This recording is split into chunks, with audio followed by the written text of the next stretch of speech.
कि ये जो कानून है वक्फ कानून, कसम अल्लाह की, all India Muslim personal law board, Satish भाऊ ताई, all India Muslim personal law board आपको चीख चीख कर कह रही है कि ये हिंदू मुसलमान का लफड़ा नहीं है, ये इसको हिंदू मुसलमान का लफड़ा बनाना चाहते।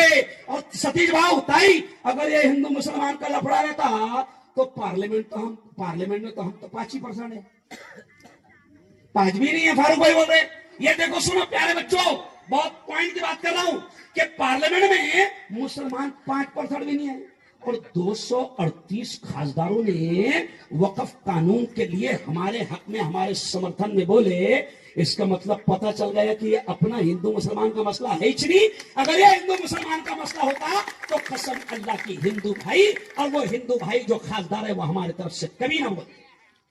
और मैं एक मुस्लिम धर्मगुरु होने के नाते ये बात रिकॉर्ड करना कि मैं उन तमाम खासदारों का, एक मुस्लिम धर्मगुरु होने के नाते मैं उन तमाम खासदारों का, राज्यसभा में हो, पार्लियामेंट में हो, मैं मुस्लिम धर्मगुरु उन तमाम खासदारों का दिल की गहराइयों से शुक्रिया अदा करता हूं जिन्होंने संविधान को जिंदा रखने के लिए काम, उन्होंने संविधान को जिंदा रखा। वो हिंदू भाई देख रहे थे कि ये संविधान को खत्म करना चाहते हैं, ये हिटलर और तानाशाह बनकर ये संविधान को खत्म करना चाहते हैं। ताकतें तुम्हारी है और खुदा हमारा है ना भाई। सत्ता तुम्हारी है, सब कुछ तुम्हारा है, मगर खुदा, जोर से बोलो, अरे ताकतें तुम्हारी है और खुदा हमारा है, अक्स पर न इतराओ, आईना हमारा है, ताकतें तुम्हारी है। और ताई, जो लोग मुल्क में नफरती पैदा कर रहे हैं, लड़ाई झगड़े और दंगे फसाद का, अपनी कुर्सी के लिए लड़ाई झगड़े और दंगे फसाद का माहौल बना रहे हैं, झगड़ों का माहौल बना रहे, तो उनके लिए शेर है, अरे उम्र भर तो कोई भी जंग लड़ नहीं सकता, उम्र भर तो कोई भी जंग लड़ नहीं सकता, तुम भी टूट जाओगे, तजुर्बा हमारा है, ताकतें तुम्हारी है। आज की इस बहुत ही पवित्र सभा के अध्यक्ष मेरे बड़े भाई सतीश भाऊ, मेरी दीदी यहां पर बैठी है प्रतिपदाई शिंदे, और बड़ा प्यारा स्टेज लग रहा है सर। फारूक भाई, करीम साहब, इतना प्यारा स्टेज लग रहा है कि हो सकता है झगड़े दंगे फसाद करवाने वालों को आज रात भर एरंडोल का ये मंजर देखकर नींद नहीं आएगी। और हम यही चाहते हैं, सिर्फ 5-7 मिनट के अंदर एज ए मुस्लिम धर्म गुरु, एक मुफ्ती होने के नाते आपसे ये कहूंगा कि प्यारे भाइयों, बड़ी तादाद में हिंदू भाई मेरी बात को सुन रहे हैं, बौद्ध भाई मेरी बात को सुन रहे हैं, और स्टेज पर भी बड़ी तादाद में हिंदू लीडर यहां पर जमा है। मैं उनके सामने ये बात कह रहा हूं कि हमारा सबका एक ही मकसद है कि इस वक्त ये सरकार, इस वक्त ये गवर्नमेंट जो कानून ला रही है, ये बिल्कुल हम मानते हैं काला कानून है, सियाह कानून है।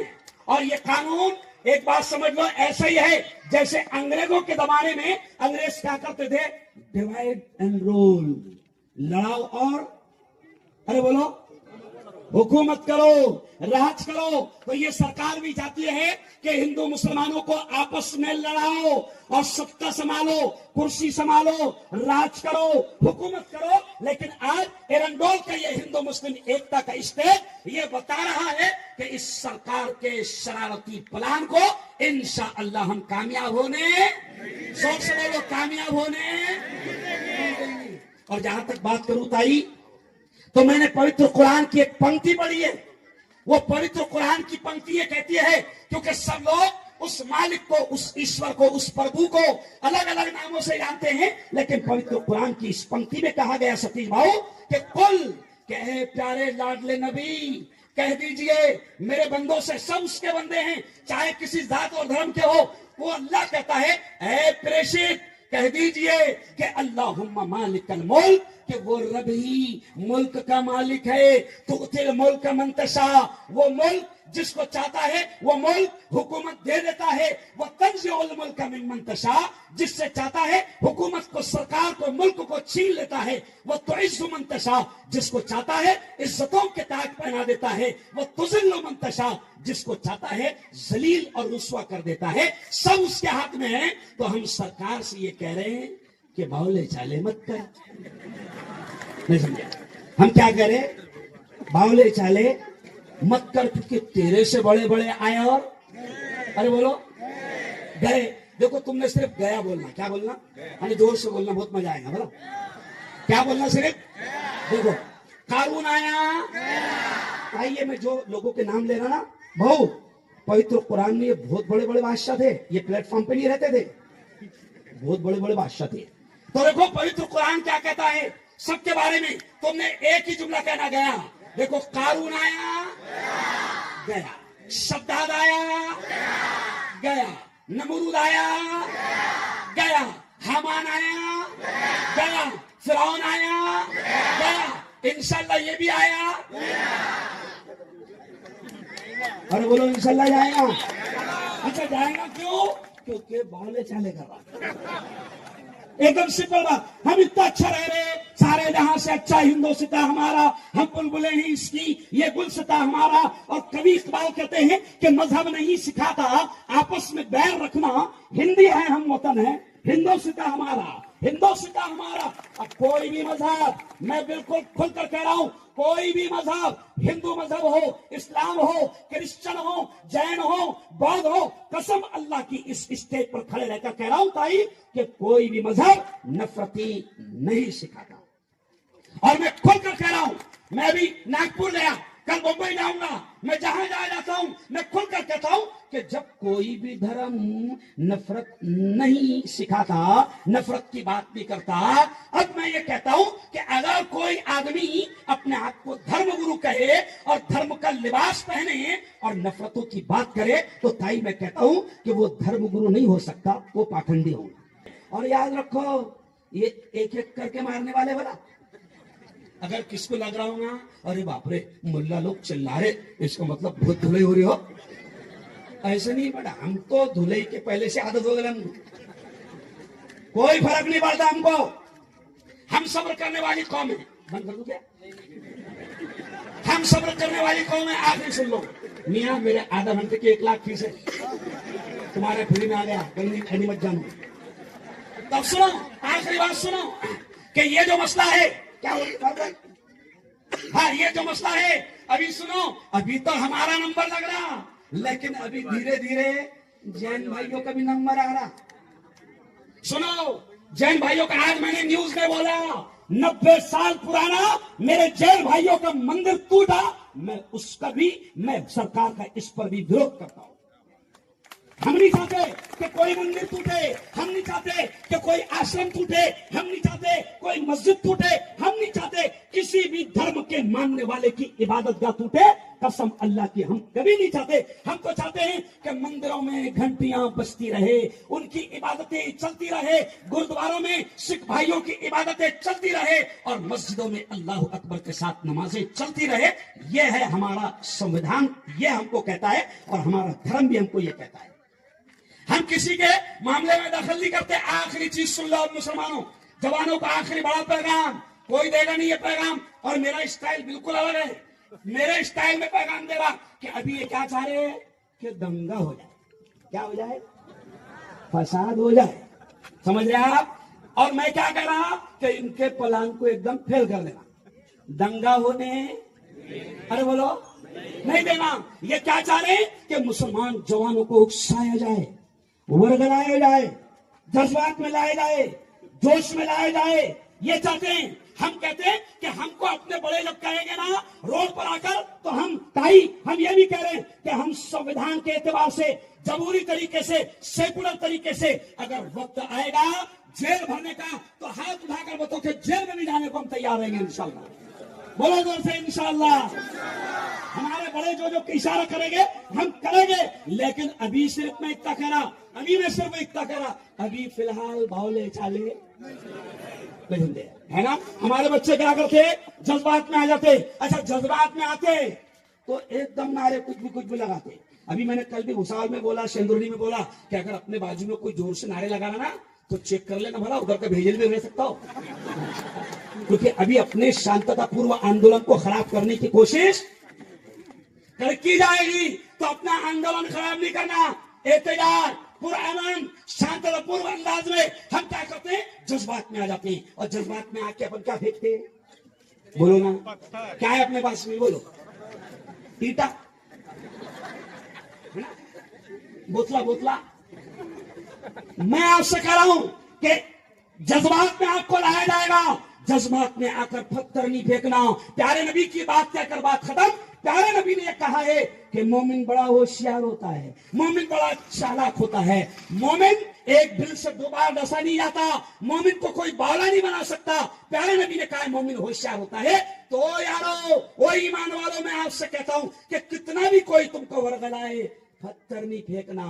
हम क्या करते, फेंकते पत्थर, खाते क्या, अरे बोलो ना, गोलियां। और मेरा मशहूर डायलॉग है पूरे हिंदुस्तान में, पत्थरे फेंक कर गोलियां खाने के बावले चाले, अरे बोलो, नहीं करने का। और इसी शेर पर बात खत्म। ताई सतीश भाव, आप खुश हो जाएंगे, मुझे बड़ी खुशी हो रही है एरंडोल में कि सारे हिंदू मुस्लिम एक साथ हैं। ये जो आपको जो पुलिस वाले आए थे ना, ये अपने प्रोग्राम को शांततापूर्व अंदाज में निपटाने के लिए पुलिस वाले आए हैं, ये हमारी सुरक्षा के लिए आए हैं। आपको क्या लगा मेरे वास्ते आए थे? नहीं, सबके वास्ते आए हो, समझे आप। तो इसी बात पर बात खत्म। हमारा प्यारा देश सतीश भाऊ, मेरा हिंदुस्तान, मेरा भारत कितना प्यारा है, ये जुमला सुनकर बात खत्म। मेरा प्यारा मुल्क कितना प्यारा है कि 1500 साल पहले, कितने 1500 साल पहले मक्का और मदीना में बैठकर हमारे प्रेषित मोहम्मद ने इस देश के बारे में ये कहा था कि मुझे हिंद से, यानी हिंदुस्तान से, मुझे हिंद से ठंडी ठंडी हवाएं आती है। समझे आप। इसी को इकबाल ने कहा कि मीरे अरब को आई ठंडी हवा जहां से, मेरा वतन वही है, मेरा वतन वही है। तो प्रेषित मोहम्मद ने ताई इस देश के बारे में कहा था कि मुझे हिंद से ठंडी ठंडी हवाएं आती है। तो ताई सतीश भाऊ, हमको दोनों को मिलकर, हिंदू मुसलमान दोनों को मिलकर ये देखना पड़ेगा कि कौन से, ताई ये जुमले पर ध्यान दो। ताई प्रेषित मोहम्मद ने कहा कि मुझे हिंदुस्तान से ठंडी ठंडी हवाएं आती है, तो मैं कहता हूं कि हिंदू मुस्लिम सतीश भाऊ, मैं कहता हूं कि हिंदू मुस्लिम दोनों को ये देखना पड़ेगा कि कौन शैतान है जो ठंडी हवाओं को गर्म कर रहा है। नहीं समझा, समझ, यहां बजाओ तालियां। तो बहुत अच्छा प्रोग्राम, बहुत सक्सेस प्रोग्राम जिन जिन लोगों ने किया, मैं उनको दिल की गहराइयों से शुक्रिया अदा करता हूं। और अपने एरंडोल में फिर बोलो, इंशाल्लाह बोलना, अपने एरंडोल में दंगे फसाद हम होने नहीं देंगे। कौन इंशाल्लाह? अपने एरंडोल में हम दंगे फसाद नहीं होने देंगे। कौन इंशाल्लाह? अपने एरंडोल में हम माहौल खराब होने नहीं देंगे इंशाल्लाह। बस इन्हीं शब्दों पर और इस शेर पर अपनी बात को खत्म करूंगा। ताई में हाथ देखो, जोरदार तालियां बजाएगा। हम क्या कहते हैं कि हवेली झोपड़ी सबका मुकद्दर फूट जाएगा अगर ये साथ हिंदू और मुस्लिम छूट जाएगा। अरे दुआ करो ये प्यार के रिश्ते रहे कायम, ये रिश्ते टूट जाएंगे तो भारत टूट जाएगा। भारत को टूटने जोर से बोलो, जोर से बोलो, भारत को टूटने नहीं देंगे। जोर से बोलो, बावले चाले। वो आखिर दावाना अल्हम्दुलिल्लाह।